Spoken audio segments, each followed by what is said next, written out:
All right, 6 p.m. This is Michael Manjos, Chairman of the Board of Finance. Evening, we are going to start our meeting at 6 o'clock, regular meeting of the Board of Finance and budget discussion. It is Thursday, April 16th.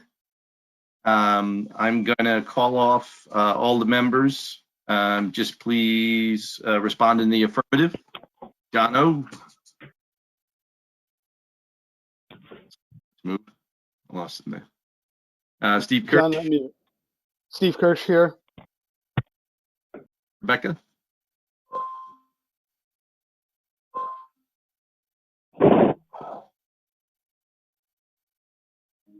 Rebecca, can you respond?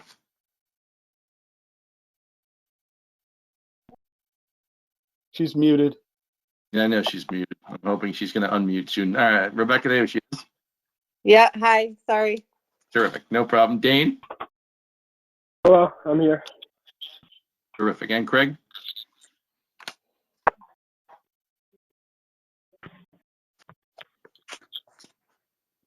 Can you hear us, Craig?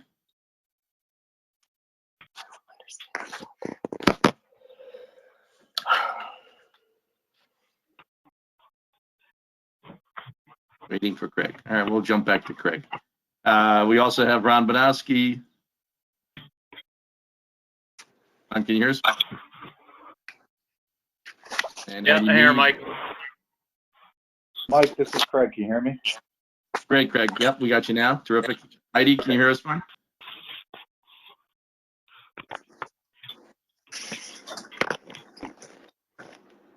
Heidi, can you hear us? We lost. And the last is the first selectman, Ken Kellogg, is here as well. I'm here. Terrific. I hereby declare we have a quorum and call this meeting to order. There's you are, Heidi. Copy of the agenda and any related materials have been posted on the town's website, www.monroect.org, for public inspection. This public meeting is being conducted remotely in compliance with Section 1 of Governor Lamont's Executive Order B7B, dated March 14th, 2020, using GoToMeeting conferencing technology. Using this technology, the public shall participate in real time in this meeting via computer, tablet, smartphone, or telephone, using the asked information set forth in the meeting agenda. Please be advised that each meeting has unique participation information, so please be assured you access the meeting correctly. Notice is hereby given that only 250 participants may access this remote electronic public meeting at one time. Access to this meeting using the technology is granted solely by the technology provider on a first access basis and is not controlled by the town of Monroe.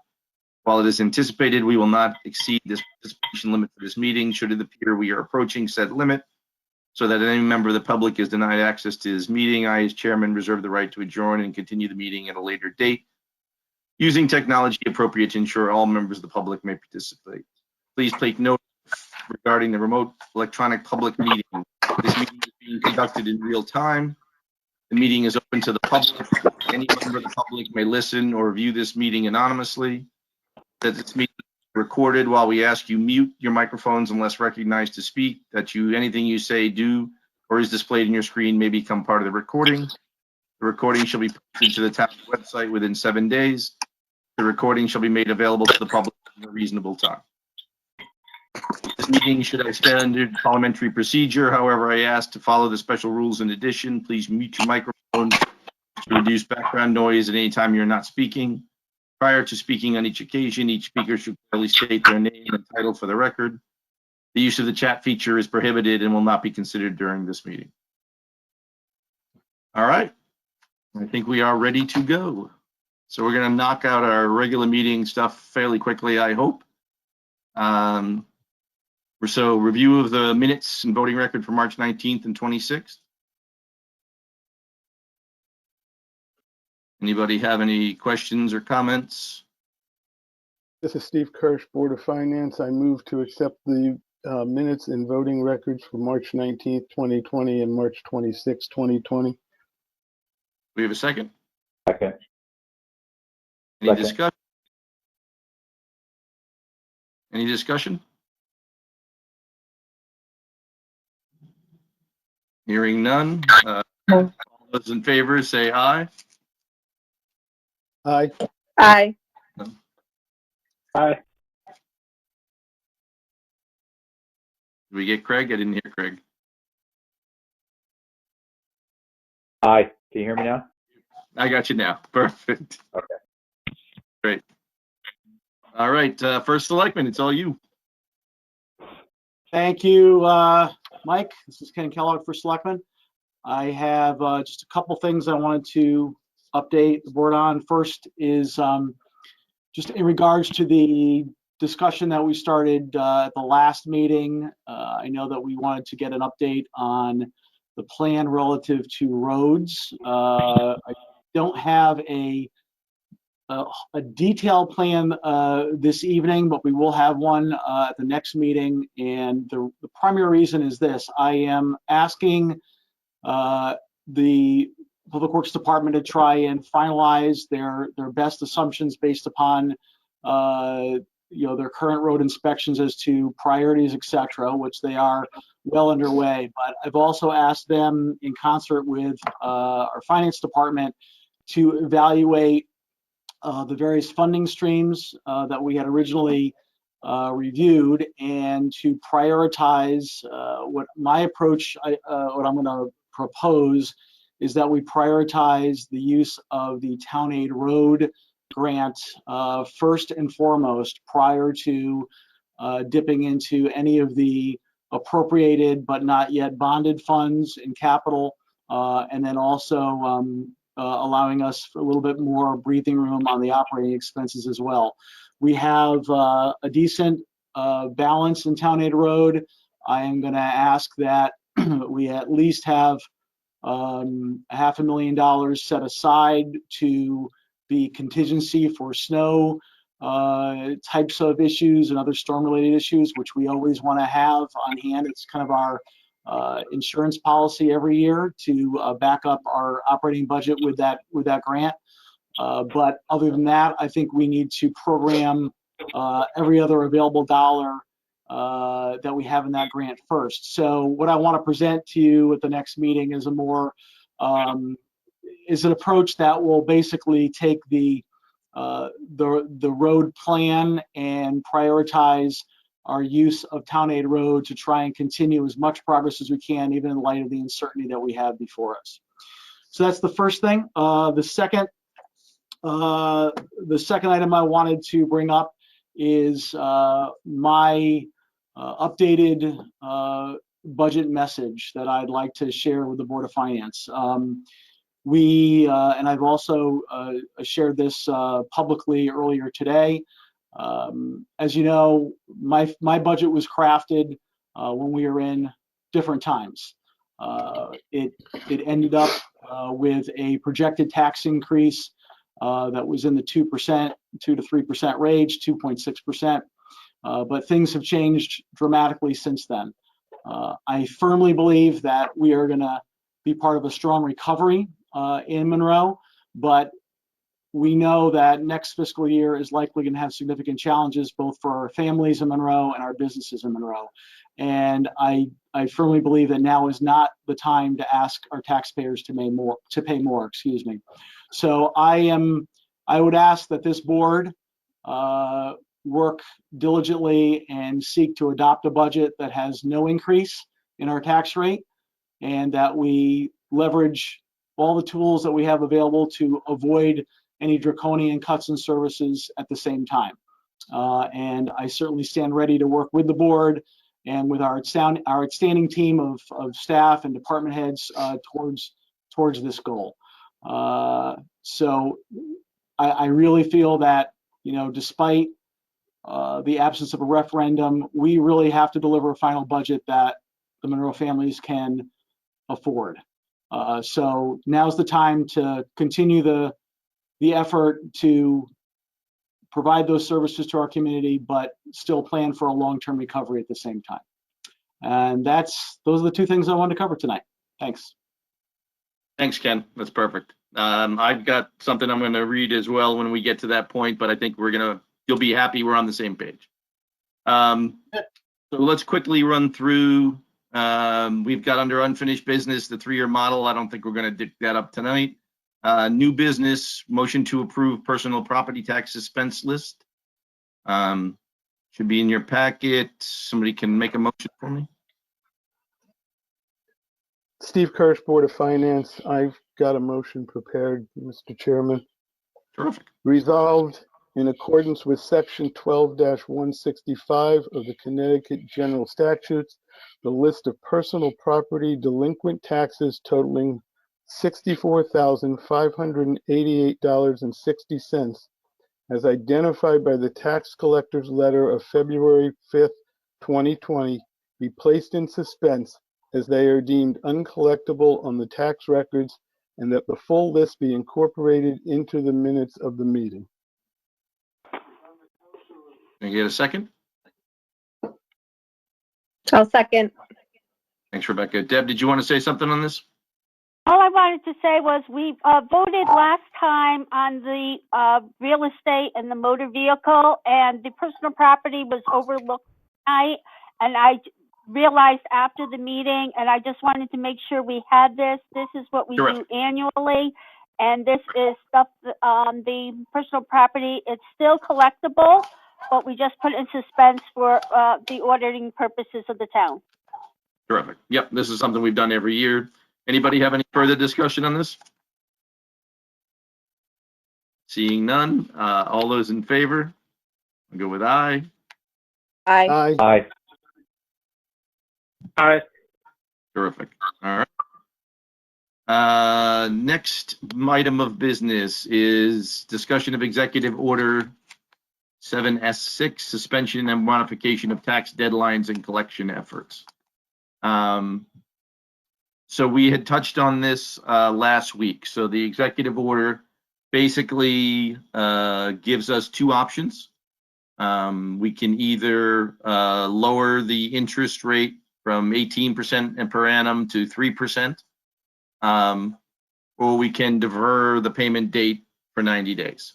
Last week we supplied the cash flow analysis, and I think I shared that model with everybody.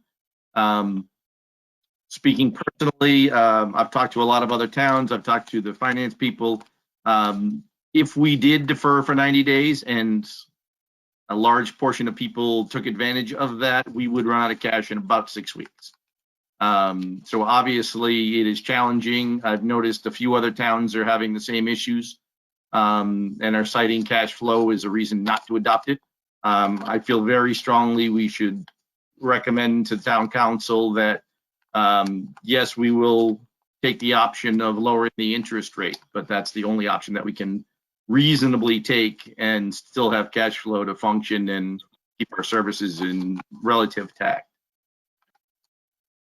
Mike, Steve Kirsch, Board of Finance. So a couple of things. Number one, I thought as I read through it that we could in fact choose to offer both options, number one. Number two, as I understand it, 85% of the people in the town pay their real estate taxes through escrow.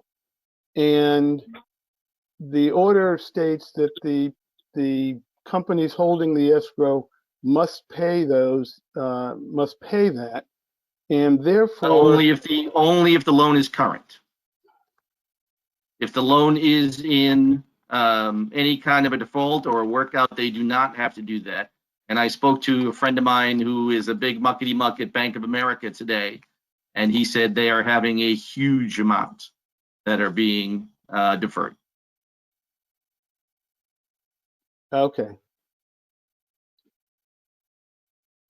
And do both options, but I strongly recommend against it. I just think you're going to open yourself. We're going to start having to lay off people in droves if you do that, because you will run out of cash pretty quickly. Well, I agree. If we're making the assumption that the amount of money coming in from escrow isn't going to be there, that's the question, I guess. Because my concern was initially, have the people been paying into escrow? So they would have been paying in. The escrow would have at least been current up through, February or something. Right. When this whole thing started, So wouldn't the mortgage companies have enough to pay their July payments? Because it's my understanding that the mortgage companies pay half in July and half in the following January. And then of the remaining 15% of the town, there are people who, obviously split their bills themselves. But, are these people, I don't know where they get their funds from if they don't have mortgages and they aren't contributing. Yeah, as there's part no of the way to mortgage. know. I Maybe- mean, obviously, everybody's situation is So- going to be different. The way I'm looking at it is you're basically going to be charging a quarter point a month. So No, I understand that. The question, work out to three again, I quarters was of a looking. point in interest and take less risk on the town. So I just think from a risk Okay. standpoint, it terrifies me. I mean, everybody else can jump in too, but I'm only one vote. Yeah, well, I mean, the new news that you're putting forward is the question as to how many people are already having mortgage payment issues, and therefore they wouldn't, the mortgage companies wouldn't have to pay. Right. Again, I've only got anecdotal evidence. I have no hard numbers. That's the problem. Yep, And it's I understand. changing weekly. Yeah. Go ahead, John. You want to pump it? John, you're muted.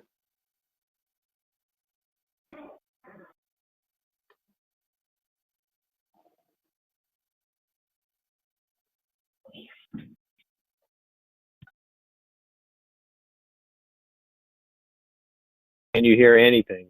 Try now, John. Yeah, because I dialed in on the phone. Is that not working either? No, you're good. You're good. Good grief. Oh, okay. Sorry. You're So good, John. sorry for the delay. Anyway, at first I thought the deferral would be, excuse me, the best option. But after looking at the numbers, the interest rate we're charging is so low. By providing that, it's almost the same thing as providing the deferral, which I think would be a help to the taxpayer. So I'm in agreement with you, Mike. Yeah. This is Craig. Can you hear me? Yes, we can hear you. Yeah, I'm in agreement with John as well, because I was thinking along the lines the 0.25% would be, I think, beneficial to families who really are in need, would be something that would be a little more palatable for their budget rather than just deferring through 3 months. So if someone's really in trouble, waiting for 3 months might not be, enough time for them to get out of their situation. And then that fourth month get hit with like a full bill and the percentage points, I think would be a little too much. Whereas the 0.25%, I think would be more advantageous for any families that are in need.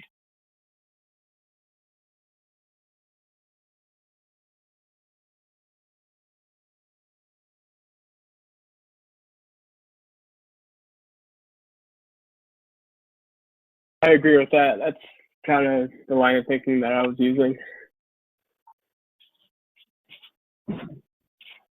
Steve Kirsch, yeah, I have no problem with that. Mike, you're muted. Rebecca, do you want to jump in?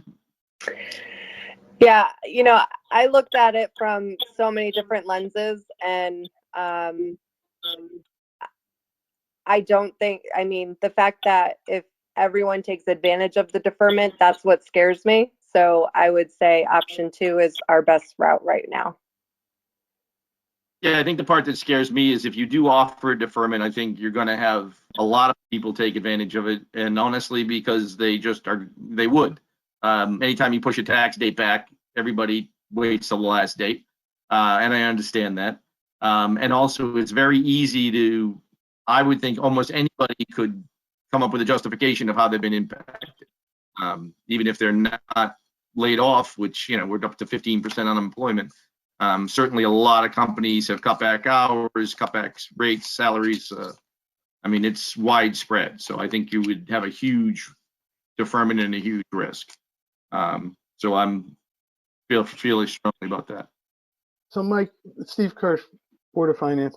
So my question is, if the mortgage companies don't have to make a payment for anyone who's in arrears, if you will, of their mortgage, then we're still exposed, even if we offer the 50%, the percentage rate option, right? Oh, Because we are that's going to have such a a, we are really- Yeah. going to have a, we are going to have to, and it's one of the things in when I make my statement for the budget part of it, we'll talk about the collection rate, because yeah, we're going to have issues anyway. This is just one part of our problems.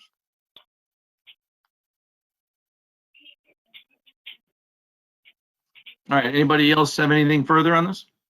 Mike, can I just chime in for 1 second? This is Debbie, tax collector. Go ahead. Okay, either way, it's, you know, it doesn't have very much impact on my office. My concern,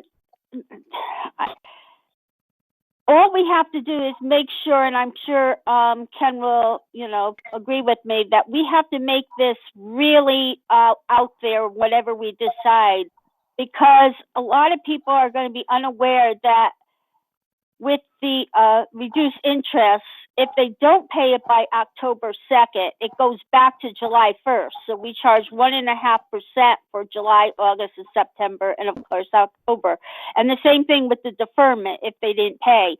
I just don't want people to come in October and say, oh, I had a quarter, and now it's 1.5. So we got to make sure that when we get these tax bills out, that everyone understands exactly what, you know, this order in Yeah, you know, but we'll have to define that for sure. But the other part of Right. it is, I mean, with everything changing rapidly, I mean, nobody says it couldn't change down the road either. So that's the part that makes me nervous as well. Is there's a lot of things in here, and the other thing that you know, it doesn't really have that much.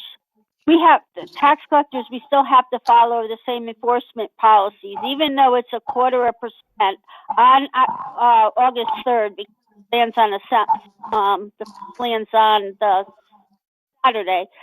I have to report everybody delinquent doing the reduced interest. So nobody in town, if they're taking advantage of that 0.25% for their motor vehicle, they will be reported delinquent, and they will have to pay their motor vehicle taxes to get their cars registered. Right. It doesn't matter to me. I just want to let everyone know exactly the impacts on everything either way. If it was deferred, that does not get reported to motor vehicle until October.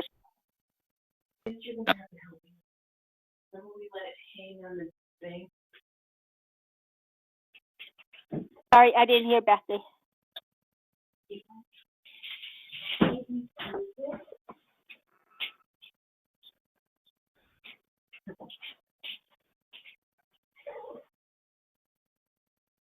anybody else have anything they want to jump in on?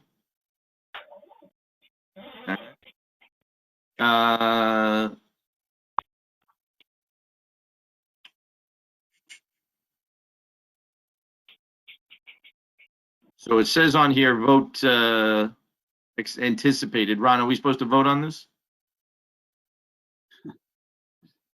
Ken, correct me if I'm wrong. I think, I don't know if they need to do a formal vote or just a consensus recommendation to the I thought it council. was just a consensus recommendation.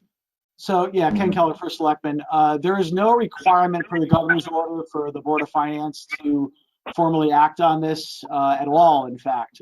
My request was that simply the board provide its advice and recommendation so that the town council, who must vote on this, can have the benefit of your collective our input. insight and advice. Thanks. Okay. Well, I think we've got a pretty good consensus. So I will write something to the town council, and I'll probably jump on their meeting as well in case they have questions. Okay. Then we're into review of the monthly financials. Is there anything there anybody wants to jump on for this year, or do you want to just keep rolling through? All right, tax collector, you want to? I know you sent out a report today. Okay, our collections are coming in. They're very slow, unfortunately, but they are mail's coming in every day. I anticipated getting 150,000 by the end of the month, which I think is very doable. We already hit this year's for the current fiscal year. It's just the back is flagging, and I think we're going to see a big slag on it because of the financial situation. They were behind to begin with, and I think that we're going to see that might roll a little bit into the end, unless there's a lot of sales and everything going on, which I do not see forthcoming because the market is even slow. Okay. Yeah, I'm not surprised. Yeah, people were behind before. Now this is just going to compound the issues. Absolutely. Anybody else have anything for the tax collector? Is the treasurer with us tonight? I didn't see him on here.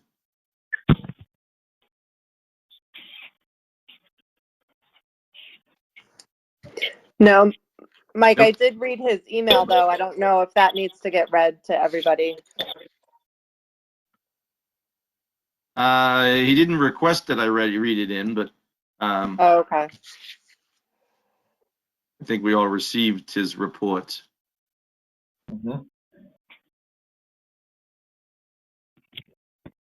Mike, Okay. Mike, this is Ron Bonofsky, Director of Finance. I did speak with Patrick about an hour ago, and I know his intent was to be on, so I'm wondering if he's having some Technical communication. difficulties. Well, if he jumps back on, we'll let him in. We can always have him. I did speak to him this morning as well, so I thought he was going to be on. All right. Anything on the monthly Board of Eds?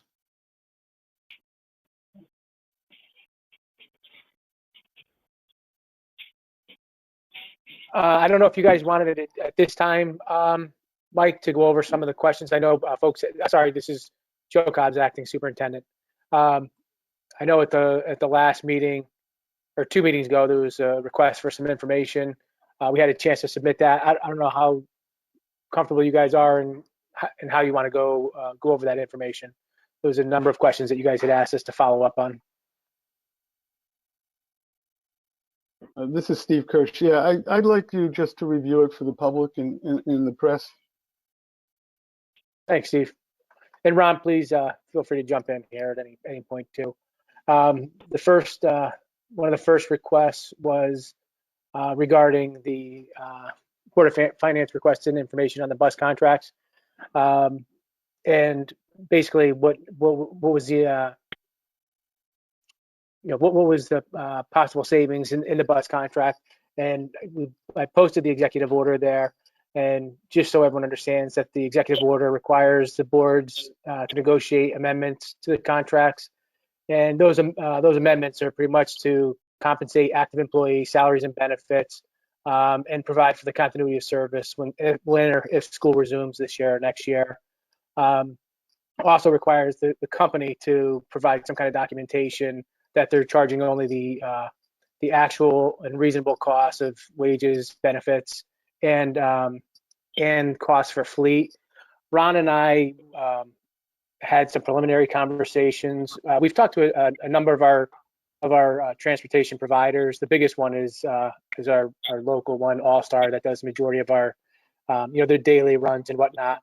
And we had gotten an initial estimate of about 85% of their base contract amount.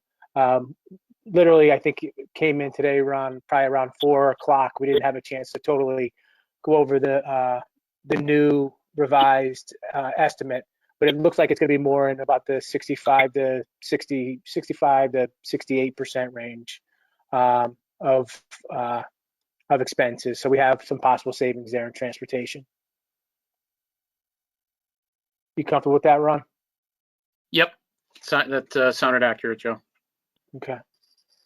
Ron, do you want to touch on the oil and diesel? Yeah, so the oil and diesel, I think I had mentioned this at the last week. Actually, I'd gone through that we had locked in back in February. And I did if you look at the end of the 3-page submittal, there's a basically the way it was budgeted for fiscal year 21. They did a trend analysis was done of actuals. So what I did was I provided actuals for fiscal year 17, 18, 19, actuals and budget, actuals for year to date and budget for fiscal year 20, and then budget for 21. So if you look at the, again, it's got water, gas, and diesel and diesel fuel, how it was budgeted, budgeted for fiscal year 21. The next question that was asked of us at 2 meetings ago was a little bit more information about the roles and responsibilities of our K-5 coordinators. I did put a bulleted list with the help of our elementary principals, our director of instruction, and the K-5 coordinators in terms of their responsibilities. And this was really, kind of a short list. There's a lot of other things, but their big functions are providing professional development for elementary teachers in the areas of math and science. They review, revise, update curriculum, and are constantly aligning it to the standards. They collaborate with the elementary principals, analyzing test scores, and those scores help the principals and the classroom teachers place the students into particular groups for any kind of enrichment activities or for any kind of remediation activities. Both of them conference with the grade level teams. They help run the after school district meetings and the midday meetings at each of the elementary schools. A big part of their responsibility is serving as coaches. They go in and model lessons in classrooms to all the elementary school teachers in the areas of math and science. Again, they work closely with the director of instruction and the instructional leaders. There we go. I'm back. Sorry about that. Sorry about that. I was going along here. I didn't realize you weren't there. My cable went down. I don't know how much you. I'm sorry, Mike. That's all right. We're talking about the K-5 coordinators. Oh, cool. So I think I was at the part where they work very closely with the director of instruction and our instructional leaders to provide for curriculum articulation from K through 12. 10 conferences and workshops.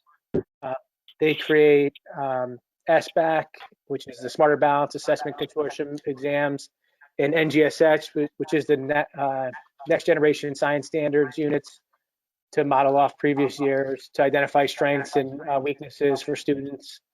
They collaborate with other districts, and they do a lot of budgeting as well. That's really a really short list, but I looked at the list of things that they did and tried to break it out into things that they kind of did in common. There's a number of other responsibilities that they have. We don't have, as some schools have, assistant principals at the elementary schools, and a lot of times they kind of serve in that capacity as well, just to help with the general day-to-day at the schools. The next question surrounded the board requested a prioritized list from the initial $1 million reduction, and there is I think you received that list at the last meeting, but it was also copied there. Yep. To find mine right now. So Joe, before we get through any more of that, I want to jump back into the kind of overall, because I think it's going to affect some of the discussion we're going to go forward with. Sure. So basically, I don't know how much you guys heard or how far I got along, but basically to Ken's point and what we've been looking at already is in this environment, increasing in the mill rate's not going to be fat. just not something that's going to fly. People can't handle it at this point, so we're going to have to figure out an alternative plan. Basically, I wanted to throw out a proposal just to get us talking about it on what our options are, and then we can make decisions on how we go forward from there. So basically, I'm going to propose we take the following steps to weather the storm and put as little strain on our taxpayers as possible. First, I'm proposing we use all but $2 million of the town's fund balance. By the time we get to June, I think we looked at the numbers, it was going to be just in the $10 million range. We can firm those numbers up when we start doing the calculations, but we ran a model today using about $7.5 million worth of fund balance to offset spending and to offset the mill rate. I often describe the fund balance as our rainy day fund. I think we would all agree this is about as rainy as it'll ever get in Monroe. This is probably our 100-year storm. So it's not something I take lightly, but I think we're going to have to drain as many of the funds as we can to get through this and hopefully refill them as we get past. I would also propose we defer all capital for 1 year. It's hard to fathom spending millions of dollars on big projects right now with so much uncertainty. I just don't see that. I think we're in a position now where we have to save cash and we have to make sure that we've got cash if things get worse or unforeseen things come up. We're not going to have fund balance to back us up, so we're going to have to save our cash wherever we can. The third thing, I'm going to ask the first selectman and the superintendent to reach out to all our unions to request we defer any raises for 1 year. I think also in this environment, to people raises when we're going to have people struggling the way they are, it's just not something we can work out. I would rather save jobs than give the raises. I think we're going to be in a position where we're going to have to do one or the other. We ran some numbers quickly through lots of different scenarios, but basically if we could cut $1.5 million in spending and use that fund balance, it would get our collection rate down to about 90%. So basically at 90%, we could cover those things, have a zero increase, keep the mill rate flat, and then if collections a year from now pick up, and we can replenish the fund balance. I believe you're going to have to lower the collection rate because we are going to lose some businesses. While we think we will collect the residential eventually, you do collect that eventually, some businesses we're going to lose. So personal property and that kind of stuff very well could go away, and you might never collect that. So I don't know what the right collection rate is, but that's something I think we're going to have to talk about in depth. I just expect we're going to see people who can't pay taxes. I think we're going to see some small businesses go out. Landlords will be facing difficulties as companies are having trouble paying rent. Home sales are going to dry up. Programs are going to dry up. So revenue in other places is going to dry up as well. I just think we're going to need to make some hard choices. Taking the fund balance is a hard choice, but it's where I think we need to come in. I think we're going to have a collection rate that's around 90. Maybe it's 88, maybe it's 91, depending on what the numbers look like. But if we can push off some of these other expenses and take out some of the capital, I think we might be able to get there. I also understand this would be a one-time fix. It will make next year's budget very difficult because these are fixes that you can't replicate. So we will have a mess next year, but I'd be happy to get to next year at this point and not raise people's taxes. So I think that's what we've got to take the plan to do. I don't think we have much choice. I think we do everything to help the people who are suffering, and I think not raising our taxes is the first good message we could send. I'd actually like to even look to see if we could bring them down a little bit. But I think we got to start diving into the numbers and figuring out, one, if everybody agrees with this approach, then we start pinning down what exactly the numbers look like and where we can go from there. So Obviously, it's a big change of direction from where we were going a month ago. We thought this was going to be a relatively easy budget season, but now it's complicated, and it's up to us. So we're going to have to make those requests. So feel free to jump in, guys.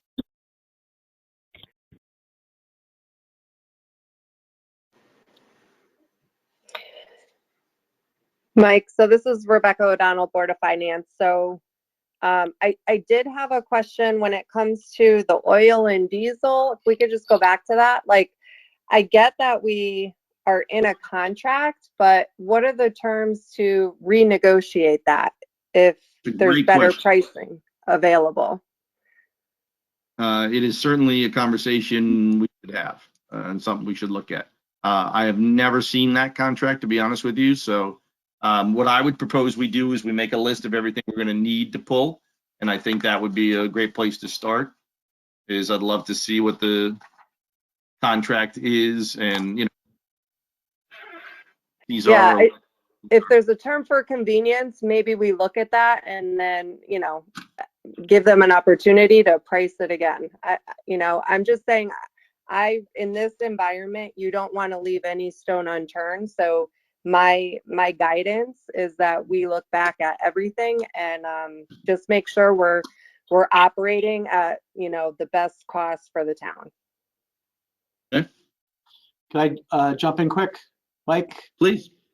Ken Keller, First Selectman. In regards to the energy consortium agreements, it's the challenge there is those consortium agreements are actually, the reverse is actually true. They've got some ability to liquidate based on contractual pricing. We've actually had some conversations with them in the opposite direction, where they're actually attempting to liquidate agreements that we don't feel are right for that activity. So we're looking into it, but the issue is actually the opposite of what you were saying, Rebecca. But I don't disagree with you. Okay. All right. No, that's good to know. I didn't realize that. So yeah, definitely. As long as we're looking at everything, that just kind of gives me, some confidence there. Okay. Craig, you want some? This is Craig, Board of Finance. Just so Mike, I just let you know, I do agree with you on the proposals that you made regarding the budget and moving forward, regarding the fund balance, also the deferred on the capital, and then also defer any raises going forward as well. I think our goal should be, zero increase for the taxpayers of Monroe. And also, if we could go further, we should really take a look at that and see if we can give them any type of break. So I think our goal should be zero, or if we can, I'll be open to taking a look at any options to bring it lower. Okay. John? Yeah, hi, Mike. John Ostrowski, Vice Chair. I totally agree as well. We need to provide some relief for our taxpayers, and if we could get it to zero or something less than that for an increase, I think that's a great idea. I don't mind using the fund balance. Over time, we'll get to build it back up. We had a very healthy balance a while ago. We've been prudent with our use of it. I think this is a prudent use right now. So, I am 100% behind your proposal. Okay, thank you. Jane, you want to? Or Steve, whoever wants to jump in. Steve Kirsch, Board of Finance. I guess we're in a tough spot. My biggest concern is actually something you alluded to, Mike, which is what happens the year after this. I was already concerned about cuts. I mean, that's, it's great to say let's do a zero this year, and then we'll come back and we'll try to figure out stuff next year, the year after. But there's already a bunch of stuff going on the year after.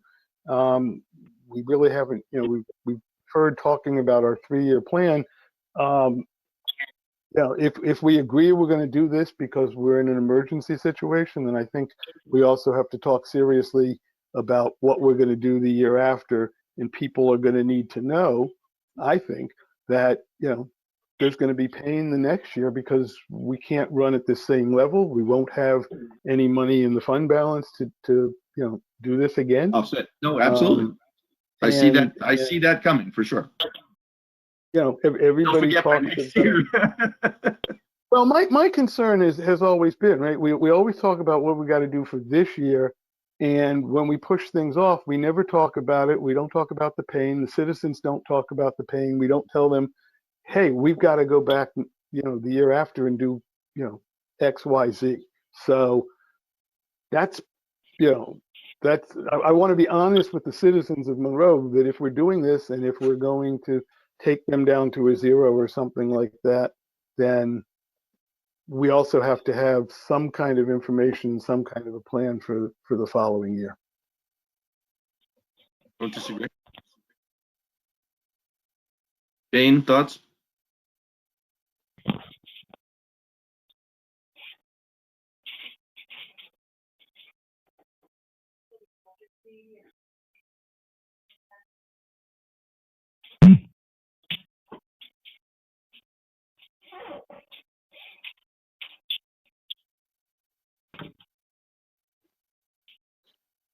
So, Mike, this is Steve again. You mentioned deferring union raises, which I think is a good idea. You mentioned keeping jobs as I guess the trade-off there. And so one of the things I would want to talk about, especially given that I didn't like and was concerned about some of the cuts to the Board of Education, some of the reductions, if you will. There are certainly people. Excuse. Sorry about that. Whether or not, given that we're going to take so much from the fund balance, given that we would be asking for deferred raises, whether or not there's some way to look at saving some of those jobs, especially in the high priority Board of Education restoration items, because three of the I don't first see four how boards- based on the math, but Okay. we can look at the math, but I think you're going to have to come. I mean, you're going to, again, we won't know until we get a response from the unions. Well, no. Obviously, it's only it's a trade, right? It's a conditional. But I would like to at least have the option to discuss it. We can discuss anything. I mean, I'm not opposed to discussing anything. I'm just doing, back of the cocktail napkin math.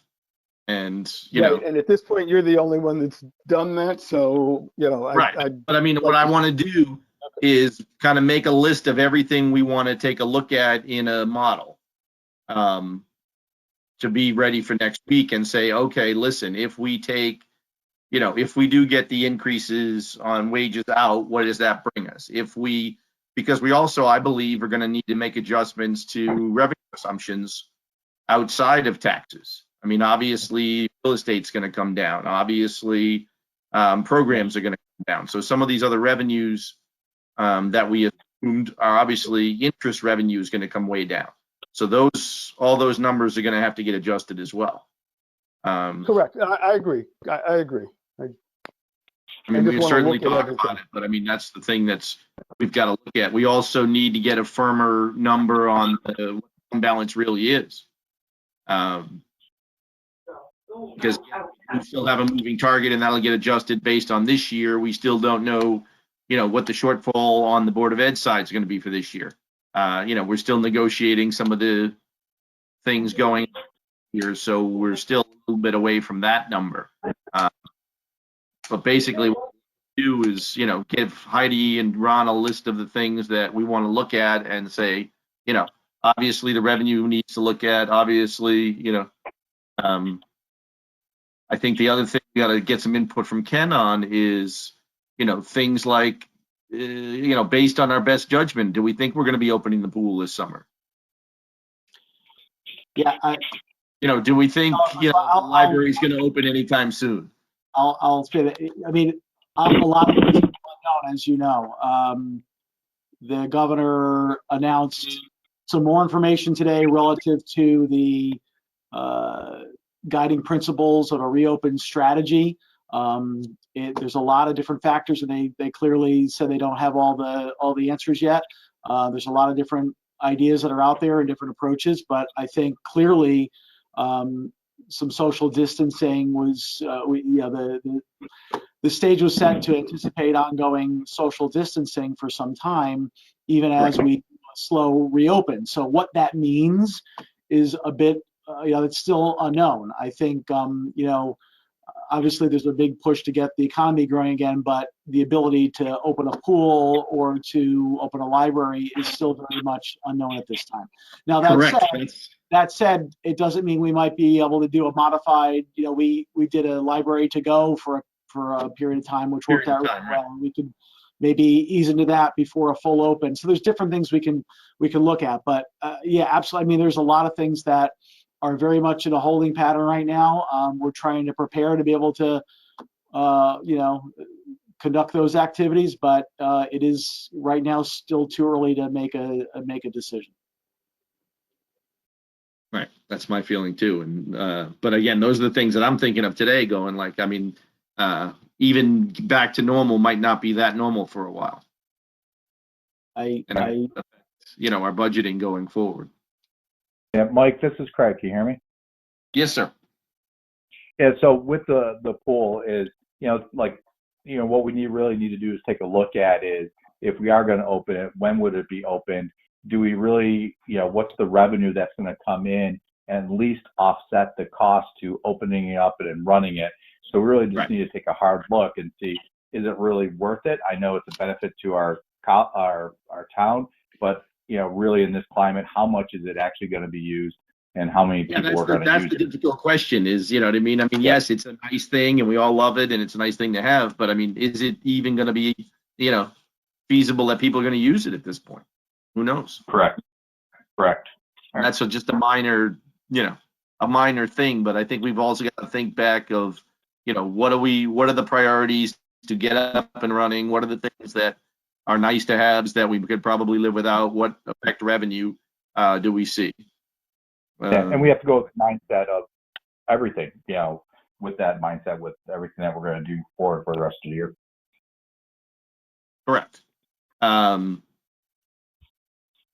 Does anybody, I mean, again, Ron, I know we haven't really talked capital, and we didn't bring the Board of Town Council in to discuss capital. But do you see any issues there with pushing stuff out, or Ken, or I mean, whoever wants to? Well, I'll jump in real quick. Ken Keller, First Selectman. I think, from a overarching concept, I think what you're proposing, I would agree to. That I think we need to take a very hard look at all the capital, and we should probably consider putting as much in a holding pattern as possible, particularly things that have not yet started. I do think we need to look at some projects specifically. There's going to be some unique circumstances, particularly on projects that have a grant funding component to them. One example I'll just throw out is the Pepper Street reconstruction project. The cost to the town, if we were to abandon it today, would be greater than if the entire project was finished and we paid the 10% of the cost of the project, because 90% is funded by feds and state. If we abandoned it right now, we'd actually owe more in the design work that's been done to this date. So that said, I'm acutely aware that there's a cash flow component to that project, right? So because the way the funding works is it's a reimbursement basis, right? And we know that there's been times that the state of Connecticut has not been timely in every quick on the reimbursements, yes. Right. So I've been working quite a bit with members of our state delegation, with our MetroCog and our municipal planning organization, where those grants are approved through, to try and understand the landscape in this environment relative to those agreements. Is there an opportunity to put things in a holding pattern? If not, can we get some assurances relative to how the project would work? will they entertain a change in how the funding is released so that we would not have to front the money and have it reimbursed? But all of that, we're kind of in uncharted territory when we're talking about, this is a federal, surface transportation plan. Right. Grant. It's a monster kind of a program, and we're trying to get them to change relatively well entrenched procedures. But I figured, hey, listen, it's a state of emergency. We should ask. Correct. Right. So those are the kind of things, I think those are the kind of projects I think we just need to take a very close look at and make sure we're not making a decision that's going to long term be a worst case situation for the town and for taxpayers. There's other projects that I think we should look at that might have alternate funding sources, i.e. it's not bonding, it's not, it could be, again, I talked about TAR earlier as relates to roads. No, I think the TAR idea was a great idea, and I love that idea. And if we can, maintain and continue to do some road work and not, let it build up because we know what happens then, but not have it come out of the budget, I love that idea, and TAR is the perfect. So there's some projects that are coming out of police private duty. So there's a couple things that we may want to look at, and if the need is still significant, if it's a critical item, I think if the funding source is a grant or something like that, we can take a look at that. But as far as you said, new capital bonding, that kind of thing, I think I agree. We should take a very hard look at that and consider putting a pause on some of the things that we would have otherwise pursued, at least for this cycle. That said, as we know, if the environment changes mid-year, well, that's the thing with bonding. It's like if things turn around, there's absolutely nothing. There's nothing preventing us in the charter having a town meeting, for having the council, board of finance, and if we're allowed at that point at town meeting to proceed. Let's hope so. Approve a new project, even if it was bonding. So we're not necessarily precluded. The only thing that would be potentially held up would be things that we'd fund out of the capital reserve. If we don't fund that to that degree, then the funds simply aren't there. But other than that, we're not closing the door to a new bonding project mid-cycle if things turn around in a dramatic fashion. Right. Exactly. I mean, it could be, we might be sitting here next spring going, wow, it wasn't half as bad as we thought. Let's hope. But I think we have to prepare for a long drag out because I think the economic impact is going to be worse than the health impact, which has been horrible. And it also, I think the economic impact hasn't been thought through as well. Just the same situation we were, a month ago, we all didn't think it was this bad. And I'm afraid that we're in the same place on the economy part of it. Is just, I don't think people are thinking through how much the ramifications of all these things that have happened already and are gonna. I mean, we're pretty much stuck like this for another month, without a doubt. From everything I'm hearing and seeing and talking to people, and I know California was talking about today. They're not talking about not having gatherings till next year. So, there's a lot of stuff that's certainly up in the air and can be used. Do you know how much is in the TAR account? Just because I really like that idea. I'm going to defer to Ron, but I want to say it was maybe 1.2. Yeah, that is correct, Ken. Now, having said that, the bonding got approved for the TAR and municipal grants for municipal projects today, I believe. So that should put another 500,000 in there.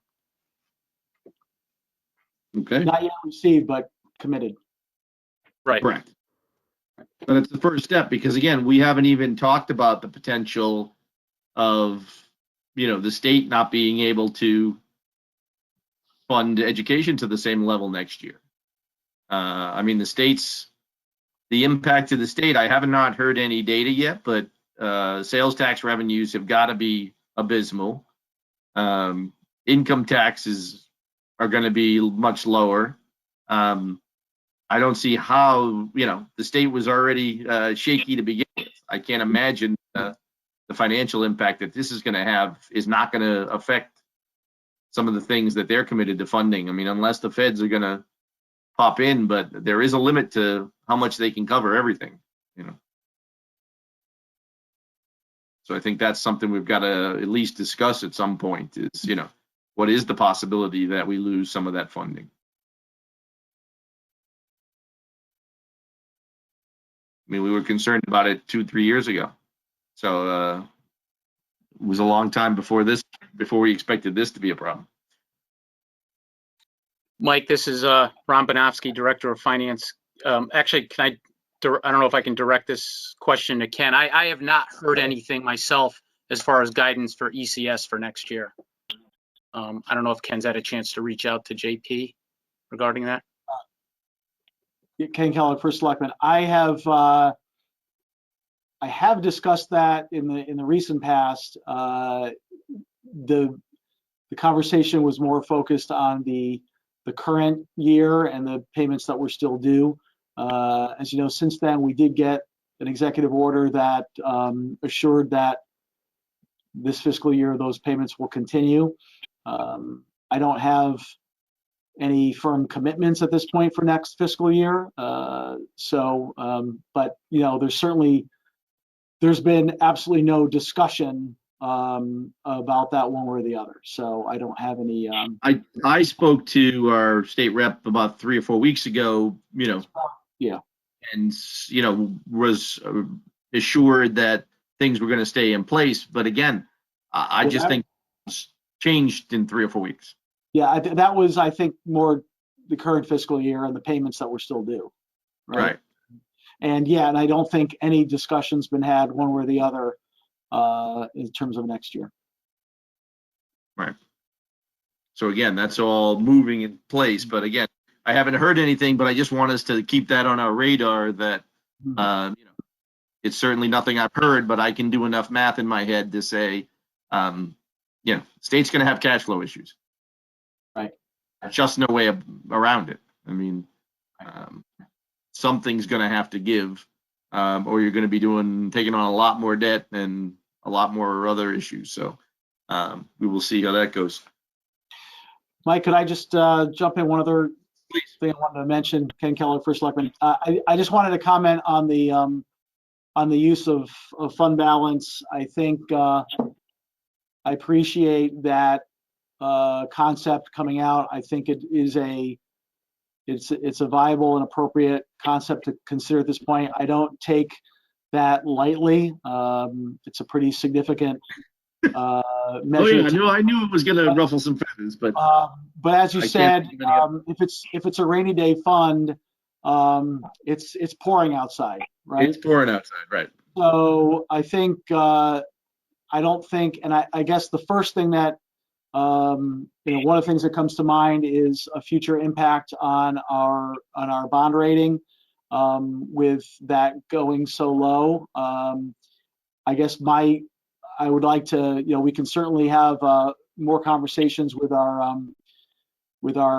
municipal financial advisor, but I know that Ron had a conversation earlier today with him because I asked him to investigate the concept of tax anticipation notes, or TANs, because I know that's a concept that's also out there.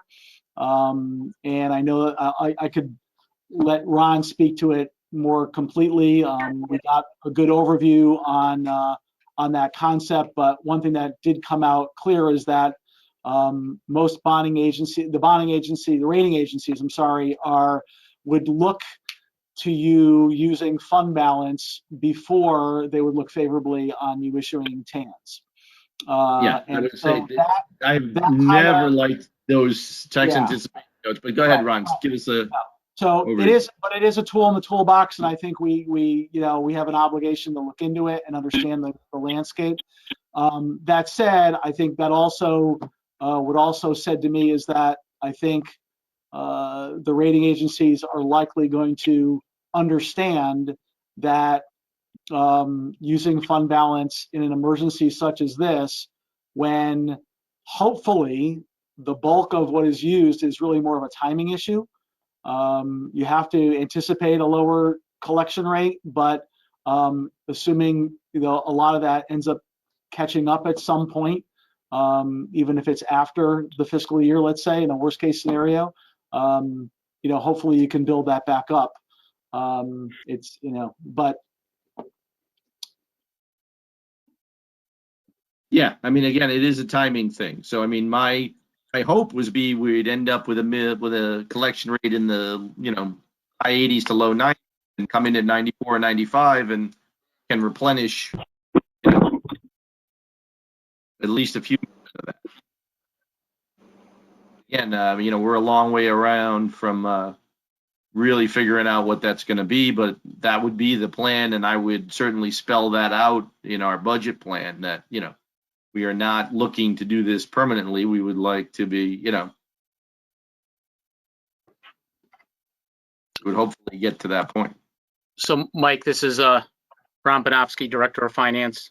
So I did have the opportunity to speak to Bill Lindsay of Hilltop Securities, who the town engages for our bond issues. He's our financial advisor on the bond issues. And he, without getting into specifics, I didn't have specifics for numbers, but the overall strategy, he sat in on a couple of issues recently and has had to discuss this with the rating agencies, because other towns are obviously in the same situation we're in. And the main concern of the rating agencies from their standpoint was how are we going to replenish the fund balance once we utilize it?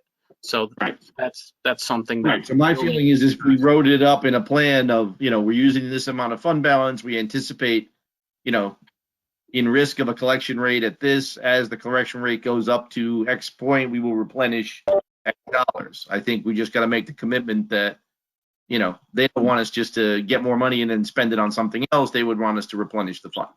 Right. And they realize, like everyone else, that these are unprecedented times that we're dealing with. But I think the trick has always been is just being very straightforward with the rating agencies, being very transparent and very clear of what our plans are and when we plan on doing it. And as long as you map it out and do what you say you're going to do, they tend to be comfortable with that. But yeah, there's certainly a risk. But again, we don't know what the interest rate market's going to be like. I would assume rates are going to be pretty damn low for a long period of time, the way we're printing money.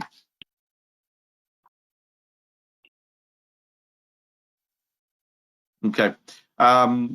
What else should we? I mean, the TAR is a great idea. Ron, I would love it if we could have for next week's meeting kind of an estimated fund balance, kind of where we're at, what we are planning on using for this year, where we're running, kind of best and worst case scenarios as of June 30th.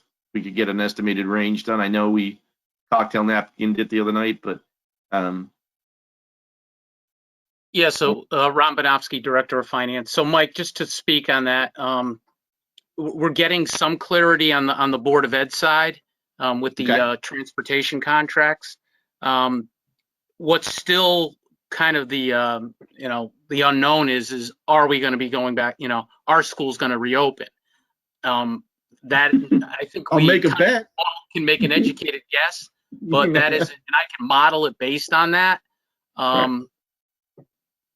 It's just that at this point, schools are only closed until May 20th. So, I mean, again, based on the fact that, we're not even talking about restarting anything till May 15th now, I can't imagine they would pack a bunch of kids on buses and put them in a big building 5 days later. I just don't see where the public would accept that unless we had some miracle testing, cure, way to do it. But I can't fathom that. I mean, every college that I know of has already pulled the plug. Every state around us has pulled the plug. New York, Pennsylvania. I mean, all those governors who are now working together, every other governor has already called the year. So I'm not sure what the hesitation is with ours. But my assumption right now is that we won't be going back.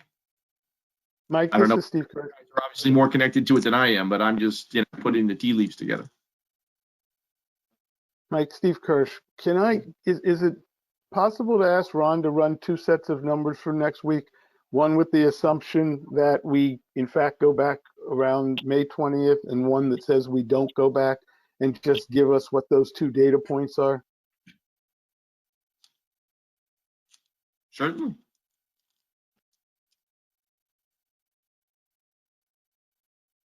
Right. I'm not interested in splitting the difference by week or something, but that would give us No, 2 no, data it's points. fair. I and mean, tell it's, us you know, again, it's just. we're either going to be here or we're going to be there, and Correct. be, you know.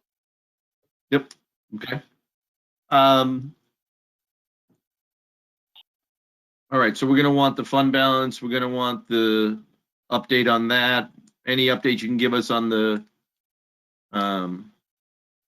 bus contract for next week too.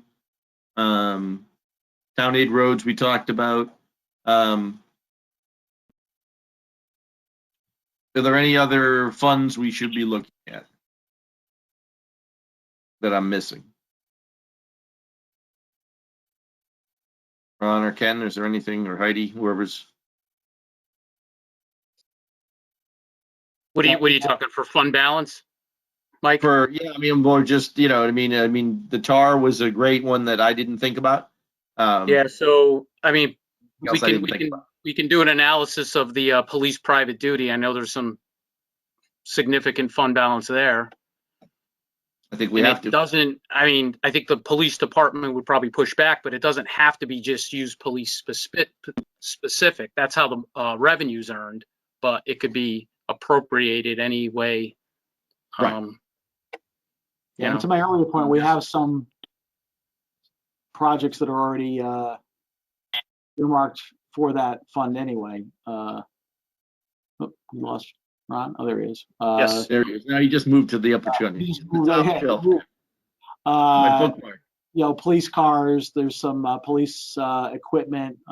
There's some other things that are already there, and we do, I think, have. Yeah, no, I think it would be good to do an analysis of that account though, because it is a big dollar number. And we do have a generic appropriation out of that as well into the operating budget, which we can look at again. Right. Okay.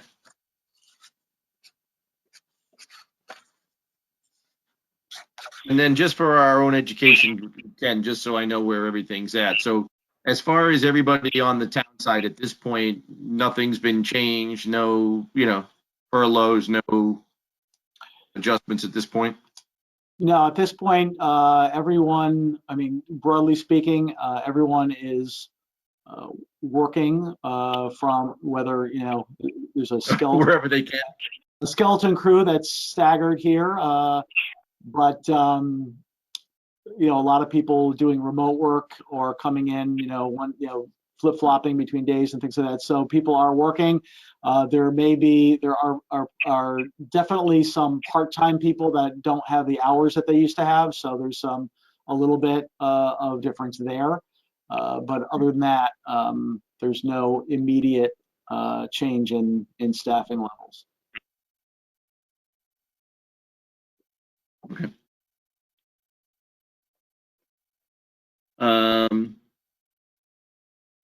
What other areas do we want to look at, guys?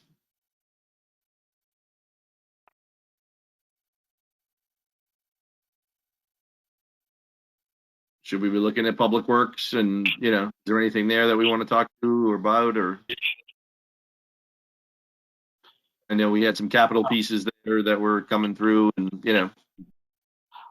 I think as far as Public Works goes, I think the biggest thing that would be helpful is when I give you the analysis on the road work, there's going to be a analysis of the operating expense type of work. I mean, you talk about routine maintenance and crack sealing and stuff like that. You know, there's a big part of the the operating expense that goes towards that. So I'd like to make sure we're all on the same page as to what we want to, you know, do we, you know, any allocations that we, you know, anything we reduce there, if we're not going to cover it in town aid road, then that's work that won't be done.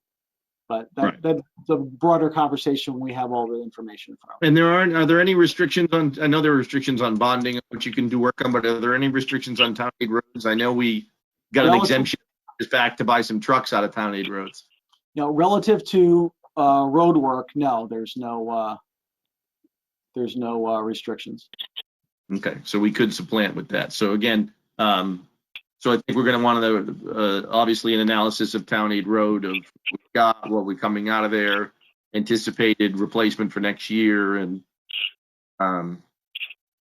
obviously leaving a contingency in for snow makes sense. I don't think we'll have 2 winters in a row like this, but unlikely. Now, I say snow. It's really you got to remember we also backstop that for any kind of major public works overtime. So if there were to be some other, we've had some other. Yeah, we had the hurricane. We had you're right, exactly. Right. So that's part of the same contingency. Okay. Mike, Steve Kirsch, Board of Finance. On the sticking with the road issue, one of the questions I would have is if routine maintenance is delayed, what does that do to, does that allow the roads to deteriorate more and end up costing us more? So things like crack No question sealing. about it. That's why I wanted to know if we could use county roads to supplant that money. Yes, and I'm fine with using tar for that kind of stuff. And if we have to put off the big things, the roads that are already in a PCI of 40, so be it. But the things that they're certainly getting less use these days. So that's the only benefit. Right? So. We absolutely have to take a balanced approach. If you put all your funds on just the capital improvements and you don't do your maintenance, you're just kicking the can down the road, no pun intended, and you end up spending more in the long term. So we have to absolutely. I completely agree with you, Ken. This whole road plan has always been fundamentally making sure that while we're addressing that 10 or whatever year backlog that existed in terms of major work, that you got to have a robust maintenance plan, or else you're just going to continually be in that same cycle. I completely agree. I've made that point every year. Anytime anyone will listen. That's right. I'm not. No argument for me there. Excellent. All right. What else you get there, John? Now you've been quiet down there in Florida. Well, I've been Jonathan Shepsky, Board of Finance Vice Chair. I've been quiet because I'm not sure when I'm muted or not muted anymore. The technology down here, because the internet's kind of spotty, so it keeps coming in and out. So I'd rather not disturb the meeting in progress. Everything was going well. I didn't really have any negative comments. I think we're looking at all the right things. Checking every balance we've got. Looking in every closet under every piece of carpet to see what we've got that we can redirect and use to the benefit of the town now, and delay what we can delay without causing any serious long-term harm to anybody. But going back to the other thing we talked about earlier, putting out some kind of a realistic expectation for people to say next year may look as bad as X, whatever that is, just so people can I would love to be able to go out and say today, like, hey, we're getting a zero increase this year when we had a lot of stuff that we still want to do. So next year we are going to take a big hit. And I would rather start that out now than surprise people. I mean, even if they forget, you're right. I would love to be able to do that kind of math. And even if they forget, we can go back and say, well, we already told you this. So just to keep reminding people of that this is out there, and this is a one-time thing to try to help everybody and get through this. We may need to do something else less drastic next year, but it's still going to be big numbers that we're going to have to play around with, and people are going to have to be at least prepared for it. Whether they're going to like it or not is another story, but they got to be prepared. Correct. No, I think that's a very good point. This is uncharted territories, and it's not going to get easy, and it's not going to get cleaned up for 3 months. I mean, it's just not. The economic ramifications are going to last much longer. There's no question about it. I mean, it staggers me every time I see those numbers come across the screen and the unemployment, and then you look at the market, and the market seems to be doing okay. I can't understand it, but it's a long road ahead. All right. I'm just trying to think what else we need to cover. Ron, have we gotten any update on the medical? I know, we had originally talked we might start getting numbers late April, early May. I've seen Hey, nothing. Mike, this is Craig. Can you hear me? Yep. Yes, Greg. Yeah, sorry, jumping in, trying to get unmuted myself, having fun with like John is. So, so the question I have, and I admit up front that I'm not familiar with it, but I've been talking to a couple other people in other towns. They were talking about the police department and how they're being utilized and so forth. But they're just talking about how they're not going into overtime as much. Overtime's not being utilized. So I didn't know if what your situation here is in Monroe, and is there savings that we are experiencing possibly for this year and then potentially for next year? Something to take a look at. That's what I was thinking. It's something very good to take a look at. I didn't even think of that, but you're probably right. The other thing that somebody mentioned to me the other day is you have a couple extra officers that are typically SROs. Yeah. Good point. That probably are repurposed at this point. So again, that's something we should talk to the chief on. That's a great point, Craig. Because again, as does he? I don't know what his staffing level's at, but there's certainly the overtime is something we should look at. I know that was looked at earlier on, and I believe that the overtime was certainly down because of that. But there's always fluctuations in staffing, and I think one of the things that we certainly always have to concern ourselves with in all this is to make sure that we can weather any increased absenteeism if things continue to progress. But hopefully that won't happen. Yeah. Yeah, no, they're out on a lot of calls and have a high risk of, They're right on the front lines, and they go to every medical call. Correct. So they have they have a lot of exposure right now. So that is the truth. Okay, that's a great one though, Craig. I like this place. Another place we can dive into. Anybody got any other brainstorm?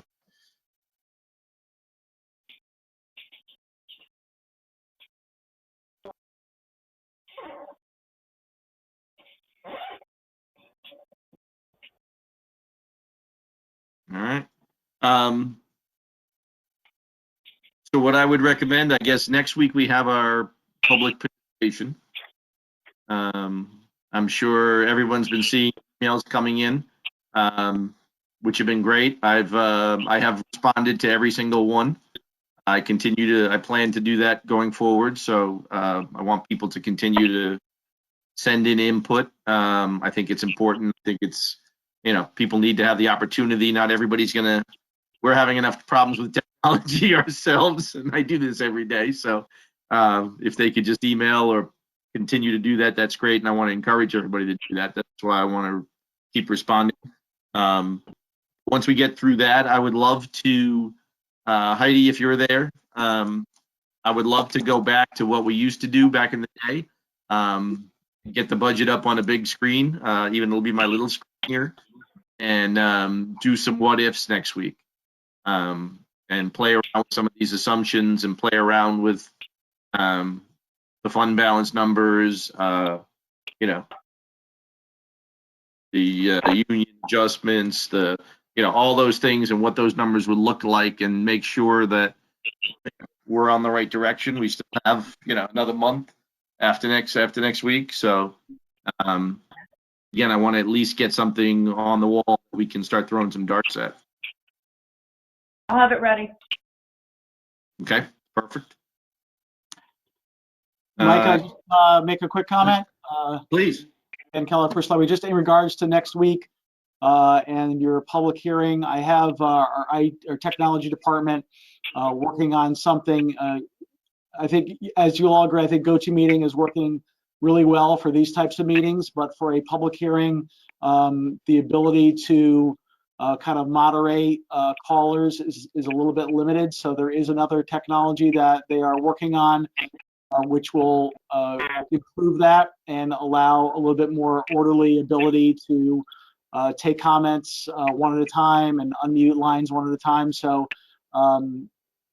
what my anticipation is that you'll probably want to notice the public hearing as a separate meeting.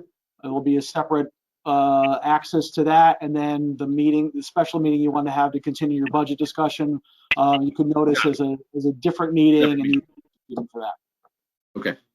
Okay. So more to come. Appreciate that. You'll keep us informed on that. Absolutely. All right. Anybody have anything else? All right, guys. And ladies, thank you very much. Everybody's putting your thinking caps on. This is obviously the time you need to be creative. So, keep diving into things. If there's any other thoughts that come up, just reach out. Let's just keep bouncing ideas off the wall, off of Ken, off of me, off of each other. And, we'll keep coming up with ideas so we can make this thing work. All right. Steve Kirsch, motion to adjourn. Motion accepted. Sounds good. All right, guys. Have a great night. Everybody stay Thanks so safe. much. Thank Thank you you. all. Bye. Stay safe. Thank you. Stay well. Stay safe. Have a good night. Good night. Have a good night.